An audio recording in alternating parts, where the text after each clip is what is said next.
We moved into my grandparents' house in 2016 when they decided to downsize. I was 9. They had built the place in the early 90s, and it sits on 5 acres out on the outskirts of a small southern town. Woods and open fields stretch around it, and a slow, muddy river winds past our southern fence line on 2 sides. Our property touches our only neighbor's land, an odd, crooked patch of acreage with a house that felt like it was sinking into the ground. That house was old. The original farmhouse had been built in the 1920s, and over the years, it had been added onto in all the wrong ways. Like someone stapled extra rooms together without a plan. The siding was discolored and soft-looking. Every time you glanced at it, it just looked wet, even on dry days. The yard was a nightmare. Overgrown bushes tangled with vines. Broken fountains surrounded by weeds. Gnomes missing heads and old trash that looked like it had been there for years. Grocery bags flapped in the tree branches. A rusted lawn mower sat in the middle of the grass like it had died mid-job and was never moved. It was the place that made you want to hold your breath when you walked by. At the time, the house was home to 2 elderly sisters, Eleanor and Margaret, and 3 kids. Eleanor was the quieter of the 2, always sitting on the porch in a faded green rocking chair, just watching the trees. Margaret was sharper and more active, but she still moved like her bones hurt. Both women were in their 70s at least. The kids were their grandchildren. The boy, Jackson, was my age and in my grade at school. The other 2 were girls named Madison and Chloe. They were the same age as my younger sister. Jackson was weird. I didn't like him and I didn't want to hang out with him, but we were in the same class, so we got lumped together a lot. He took that as permission to just show up at my house whenever he wanted. No knocking or texting. I'd be playing a game in my room and turn around and he'd just be there. One time, I looked out my window and saw him doing cannonballs in our pool. Another time, he walked straight into the kitchen, opened our fridge, and started eating a slice of leftover pizza with his hands like it was no big deal. When we hung out, he wasn't fun. He was obsessed with anime, like really obsessed. But I didn't watch any, so I had no idea what he was talking about. He'd say weird lines in Japanese and get mad when I didn't laugh. Sometimes he'd get this look in his eyes like he was imagining something violent. One time, he chased me with a pair of sharp garden shears, swinging them around and laughing like it was a game. Another time we were on an old wooden bridge that crosses the creek near the back of our properties. And I swear he tried to push me in. He claimed it was a joke, but the way he smiled after, I knew he meant it. The twins were different, quiet, and almost invisible. Their clothes were always dirty, and they had speech impediments that made it hard to understand them. It was obvious nobody at home was helping them. Their voices were garbled like they were still toddlers, even though they were 7. They flinched easily and they always looked hungry. Their dad was in and out of jail, so he wasn't around. And that brings us to the mom, Heather. The first time I saw her, she was trying to hook a hose up to the spigot at the edge of their property, right near our side yard. She was tall, way taller than anyone else in her family, and heavy set with long, thick, curly black hair and glasses that looked like they belonged in the 8S, as she was different, put together in a way that the rest of the family wasn't. Her clothes were clean. Her hair was always styled, too. She smiled at me like she'd been waiting for me to come over. She asked me if I could help her with the faucet and said it was stuck.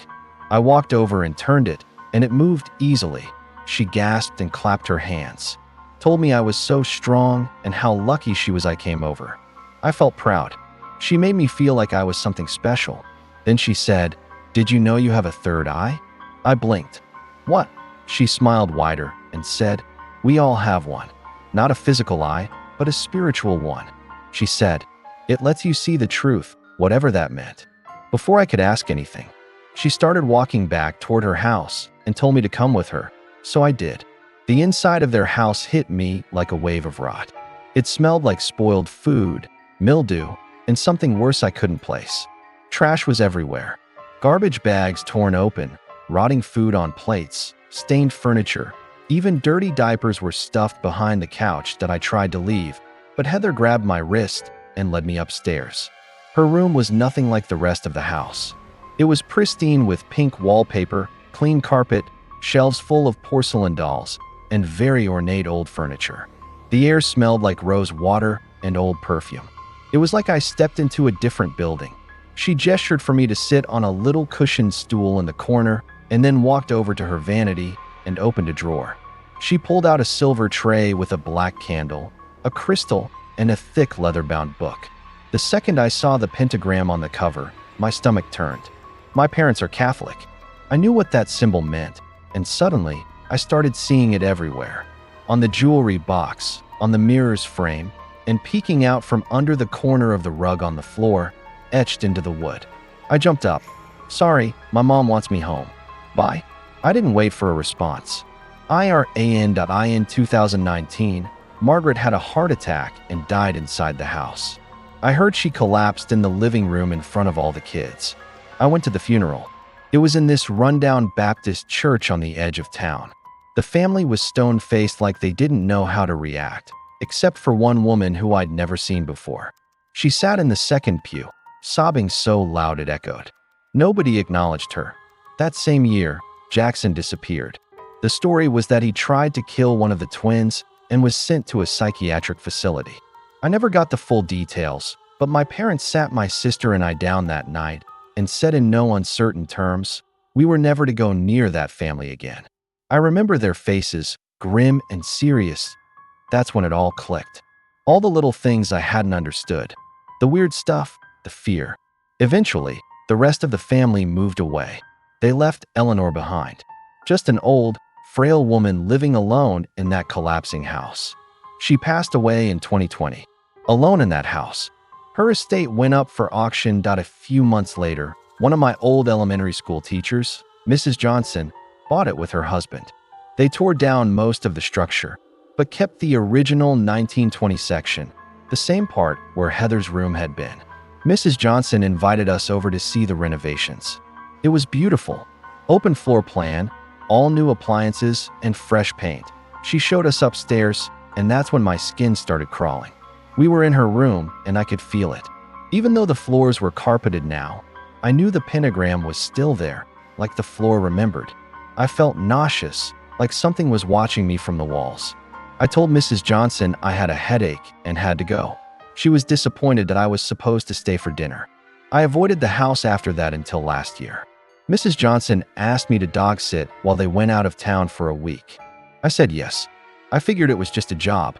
Easy money. Every night I'd ring the doorbell and they'd buzz me in through the smart lock. Their dogs, the Shih Tzu named Muffin and a snorting little pug named Henry, would greet me, tails wagging. The first 4 nights were quiet, peaceful even. I'd feed the dogs, play with them a bit, turn on the porch light, and lock up. But on the last night, I was about to leave when Henry started barking at the staircase. He planted his little legs and just barked over and over. Muffin backed away, whimpering. There was nothing there. And then thump. It came from upstairs. Another thump, louder this time. I didn't stay to investigate. I ran to the front door, slammed it behind me, and locked it. The whole walk home, I couldn't shake the feeling something had followed me. Now it's 2025. We hadn't heard a word about the family in over 4 years. That is until recently. A girl from school told me she saw Heather at a farmer's market in a nearby town. Apparently, she started some kind of religious group, calls herself a truth seer. They live in a mobile home community far out in the woods. Flyers have started popping up on bulletin boards and telephone poles that I don't trust it. I don't trust her.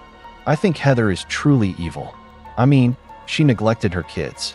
She left her mother in that house to rot. And I think she brought something into it. Something dark. Something that stayed behind. I still have nightmares of her in Jackson. They stand at the foot of my bed, staring at me, not speaking at all. And every time I pass by that house, even now, I get chills. The good parts such as the paint, the furniture, it's all surface level. That place remembers. And I don't think it ever let go of what happened there.